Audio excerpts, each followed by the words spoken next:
আসসালামু আলাইকুম ওরহমতুল্লাহি ওবরাকাতুহ।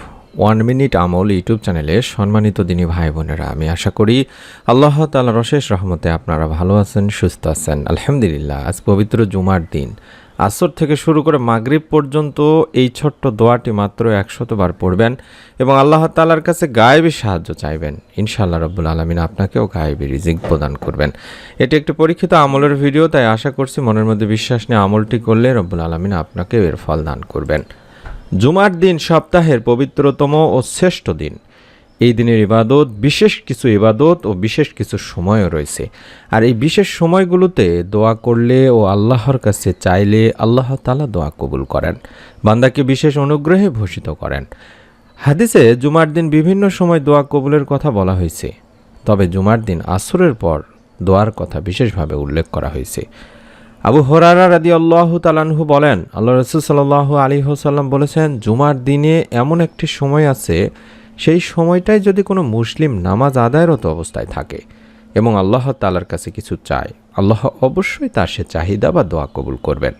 এবং এরপর রাসূল সাল্লাল্লাহু আলাইহি ওয়াসাল্লাম তার হাত দিয়ে ইশারা করে সময়টির সংক্ষিপ্ততার ইঙ্গিত দেন।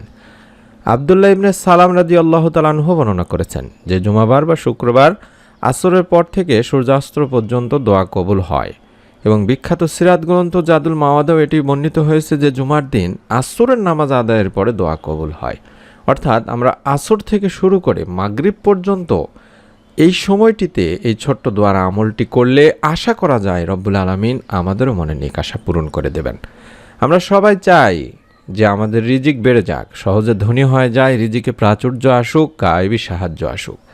কিছু মানুষ তো অর্থনৈতিক দুশ্চিন্তায় এমন অস্থির অবস্থায় আছেন যে তারা ভুলেই গেছেন যে মানব ও জিনজাতি সহ সব সৃষ্টির জীবিকার দায়িত্ব মহান রব আল্লাহ নিজেই নিয়েছেন। তাই তো মহান রব আল্লাহ তাআলা বলেন, আর আমি তো বলেছি তোমরা তোমাদের প্রভুর কাছে ক্ষমা প্রার্থনা করো, তিনি অবশ্যই অত্যন্ত ক্ষমাশীল।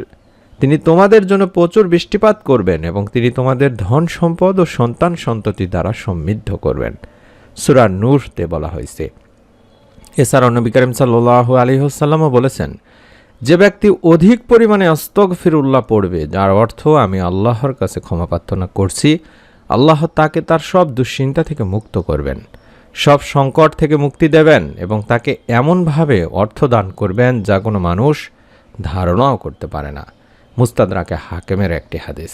তাই বুঝতে পারলাম যে আমরা যদি ইস্তেগফারের আমল বেশি বেশি করতে পারি, পবিত্র জুমার দিন আসর থেকে শুরু করে মাগরিব পর্যন্ত রব্বুল আলামিন আমাদেরকেও আমাদের চিন্তা কল্পনার বাইরে থেকে, গায়েব থেকে হলেও রিজিক প্রদান করবেন। তাই এই সময়টিতে বেশি বেশি করে ইস্তেগফারের আমল করবেন, কম করে হলেও আস্তাগফিরুল্লাহ 100 বার পাঠ করবেন এবং পাশাপাশি আল্লাহুম্মা ইন্নী আসআলুকাল হুদা ওয়া তুকা ওয়াল আফাফা ওয়াল গিনা, এই দোয়াটিও বেশি বেশি পড়বেন। এটিও যদি সম্ভব হয় 100 বার পড়ার চেষ্টা করবেন। আল্লাহুম্মা ইন্নী আসআলুকাল হুদা ওয়া তুকা ওয়াল আফাফা ওয়াল গিনা। দেখে দেখেও পড়তে পারেন, কোনো সমস্যা নেই ইনশাআল্লাহ। চাইলে ছবি উঠাই নিতে পারেন বা স্ক্রিনশট নিতে পারেন। এই দোয়াটি সহিহ মুসলিম শরীফে রয়েছে। এখানে আমরা বলছি, হে আল্লাহ, আমি তোমার কাছে হেদায়েত, তাকওয়া, নিষ্কলুষতা ও সচ্ছলতার জন্য প্রার্থনা করছি, বা রিজিকের জন্য প্রার্থনা করছি, গায়েবী রিজিকের জন্য প্রার্থনা করছি, ঋণ মুক্তির জন্য প্রার্থনা করছি। সহিহ মুসলিম শরীফের 6656 নম্বর একটি হাদিস। আমি আমার দিনী ভাই বোনদের কাছে অনুরোধ করব, আপনারা অবশ্যই মনের মধ্যে বিশ্বাস নিয়ে আমলটি করুন। আল্লাহ তাআলা ইনশাআল্লাহ আপনাকেও নিরাশ করবেন না। তাই অবশ্যই আমলটি করার আগে একটা নিয়ত করে নিন। এরকম নতুন আমলের ভিডিওগুলো আমরা প্রতিদিন এখন থেকে দেওয়ার চেষ্টা করব এই চ্যানেলে ইনশাআল্লাহ। পুরো রমজান মাস জুড়ে নতুন নতুন আমলের ভিডিওগুলো যেন পেয়ে যান, তার জন্য অবশ্যই চ্যানেলটির সঙ্গে থাকুন, সাবস্ক্রাইব করে বেল বাটনটি অন করার মাধ্যমে। সকলে ভালো থাকুন, সুস্থ থাকুন। আসসালামু আলাইকুম ওয়া রাহমাতুল্লাহ।